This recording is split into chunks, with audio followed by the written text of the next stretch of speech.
Hey y'all, welcome back to the Free Black Women's Library YouTube channel. Thank you so much for clicking on this video. Thank you for liking this video and thank you for subscribing to my channel. Hey, what's up y'all? My name is Ola. I am an artist, library worker, and creator and director of a project called the Free Black Women's Library. And on this channel, I talk about movies, TV shows, and books that I'm really excited about, interested in, find fascinating, funny, etc., etc. So I'm talking about A Different World in this video, season 1, episode 8 specifically, episode 9 specifically.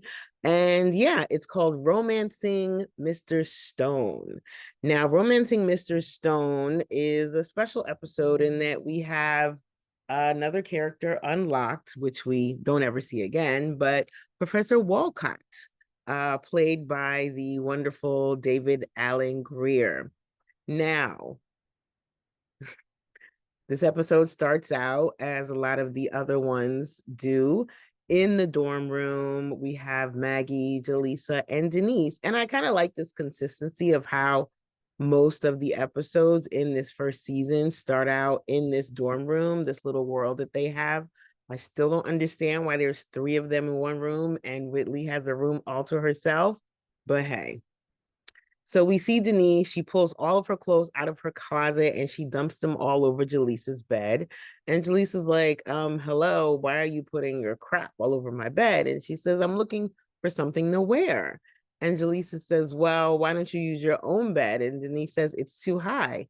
Because mind you, Denise is sleeping in the top of the bunk bed that she shares with Maggie. So fair point. Denise finds what she's looking for, this cute little vest, and she takes all the clothes and dumps them back in the closet. And as they're talking, Maggie's talking about taking up space and buffer zones and how people need to, understand that the way we use and navigate space in this country, America, is very different in places like Japan and Norway, in Sweden, where women and men use the same bathrooms, and 7 people might be in a 1-bedroom apartment and be totally fine. So she's doing this experiment where she takes up people's space. And in walks Kim Wayans, and this other actress who we see every once in a while. One might call them B characters because they never really have a plot, but they have a few sentences of dialogue every now and again. And they're all dressed up. And Lisa's like, what's going on? Turns out there's a new professor in town for the geology class that a lot of the girls are taking to fulfill their science requirement. A new professor named Professor Walcott, who is very, very handsome, young, and single. So the girls are making an effort to look extra cute. They have on their kitten heels and their kind of fancy things. And Denise is wearing her usual Converse vest, kind of funky clothing style, New York City girl, artsy girl style, which we love. So we get this shot of the classroom where the camera pans and we see skirts and heels, skirts and heels, skirts and heels. And then we see Denise's cute little Converse sneakers. She's like tapping her feet. So in walks Professor Walcott, and it's David Alan Grier. Now, I have to double check because I don't know if this was during the era of Mad TV. I do think it's interesting that we have multiple Wayans brothers appearing on the show. We have Kim Wayans appearing on the show, and now we have David Alan Grier. So I wonder if the studio lots were next door to each other, or how these different connections were made, or if these are just the actors and actresses that were dominating the sitcom airwaves at this time. So David Alan Grier walks in, and all the girls are just filled with dreamy eyes. And Denise is not super impressed just yet. And then he starts talking to her about the Grand Canyon and the beauty of geology and the mountains and so on. And he's very passionate and he's looking into her eyes as he's speaking. So she, like all the other girls, develops a crush on him, of course. So now that Denise has a crush on her geology professor, she no longer finds geology boring. She no longer thinks it's just a bunch of rocks. She's now enthralled. She comes back into the room with a huge stack of books. One of them is about fossils. And Jaleesa says, "Oh, he must be really cute." And Denise is like, "No, it's not about that. It's about imagination and expansiveness and science." And Jaleesa is like, "Okay, girl, whatever you say." So Denise is studying hard. She's reading her book. She's looking at this rock that she found and she's holding it. She's cuddling it. And they're playing, "Don't know much about history. Don't know much of biology." And she's just studying away. She's got her pajamas on. She's burning the midnight oil studying for geology. And then the next day, we're at the library and we see Professor Walcott at the library looking through the books. And then we see Maggie, and Maggie is doing her taking up space thing. And he tells her, "You're making me uncomfortable. Please step back." And then Denise shows up, and Denise is like, "Sorry about that, Professor Walcott." So she starts to talk to him about visiting New York City and how she would love to show him around New York City. And she's just looking at him with stars in her eyes, with the big sigh, right? And he's not getting it. I don't think he understands that she's flirting with him. I don't know. It's hard to read what's going on with Professor Walcott, but either way, Stevie shows up. Now, mind you, Stevie has already clocked that too many girls are taking Professor Walcott's class just because he's fine and not because they are trying to learn about rocks. And she's like, "Y'all need to check his syllabus." And they're like, "We do." And she's like, "No, I'm serious. He's one of the toughest teachers in this school and y'all are focusing on the wrong thing." So when she sees Denise and Professor Walcott talking in the library, she goes over there and she says, "Denise, would you excuse us for a second?"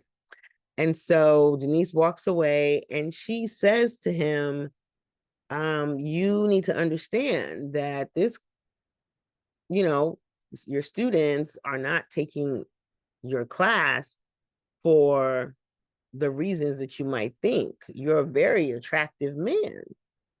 And he gets offended. I don't know why he gets offended.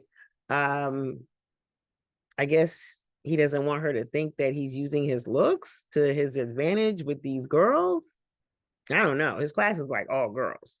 Dwayne tried to get in, and he's like, "It's full." So he gets offended, because she's telling him that he needs to be more firm about the boundaries. And instead of him taking her words to heart, he gets mad and he stomps off. So the voices are raised just a tiny bit.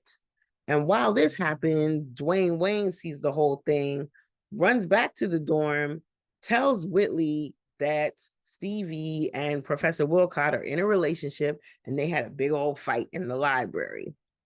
So Whitley then tells Denise an exaggerated version of what Dwayne told her, which wasn't even the truth, right? It's like that game of telephone where people just keep adding nuances and details that nobody ever implied. Whitley talks about, "Oh, they had a big old lovers quarrel and Stevie slapped him and all this stuff." So as a result of that, Denise is feeling all sad because she thought she had a chance with her professor. What? No, students do not date college professors and they never should, right? It does not matter if they're the same age, if they have the same status in society. It's just a no. It's just a definite no. But it's not even like David Alan Grier looks significantly older than her. It's just the power dynamic. So Denise is all upset and she's lost interest in rocks and geology and class and everything. She's sitting there, she's like about to cry. And guess who shows up? Professor Walcott. He says to Denise, "I'm here to see Stevie. I have a peace offering for her. I was really hard on her earlier." So that makes Denise feel worse because it kind of confirms the false story that she was told. Tisk, tisk, tisk. So the next day we're in class, we're in geology class, and professor is teaching, and he asks a question and no one knows the answer. And he asks Denise, do you know the answer to the question? And Denise says, oh, I didn't hear the question. So he asks it again, and she says, I didn't do the reading. And he's like, I see. So he's like, okay, not sure what happened. He dismisses the class and he says, Denise, can I talk to you before you head out? So he calls Denise over and he's like, what happened? Like, you were so enthused about this class. You were so into it. And now it just seems like you completely checked out. And so Denise admits, Denise is anything if not truthful. Like, she blurts out her truth. She has no problem with that. And I like that about her. She says to him, well, I had a crush on you, and now I realize that nothing can become of it. And he's like, okay, I see. And she says, I feel like such a fool. And he says this line, which I think was really nice. He says, fool's gold is what you find when you're panning for the real thing. Oh, so that was sweet. So the next scene, we see that Denise, coincidentally, is babysitting for Stevie's son. And her phone rings. And coincidentally, it's Professor Walcott asking to speak to Stevie. Denise says, oh, she'll be here any minute. Come on over.